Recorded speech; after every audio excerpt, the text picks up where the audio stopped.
قد نختلف في تونس في تقييم الاشياء، الاقتصاد، في السياسه، لكن لا يمكن الاختلاف في حاجه هي حريه التعبير. حريه التعبير افتكها الشعب التونسي ولن يسمح بان تكون انتكاسه.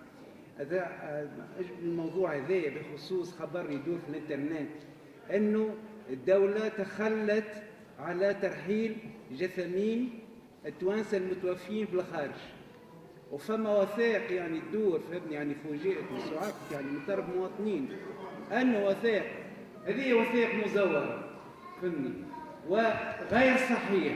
أنتم هذا خبر يهمكم في الجالية، أنه غير صحيح أن الدولة ووزارة الخارجية تخلت على ترحيل جثامين التوانسة الموجودين فيها. هذا خبر، فما وثائق تدور، وهنا ندخل يعني حديث في حديث لكن كله متصل. فما بعض الأخبار التي تروج، فبالله أرجوكم التثبت، وأي حاجة فهمني يعني كذا اتصلوا بينا، ممكن نعطيكم وثائق اللي كان كل المواطنين الكل هنا يتصلوا بينا ونشوفهم الوثائق وندوهم الفاتورات وكذا. خبر غير صحيح.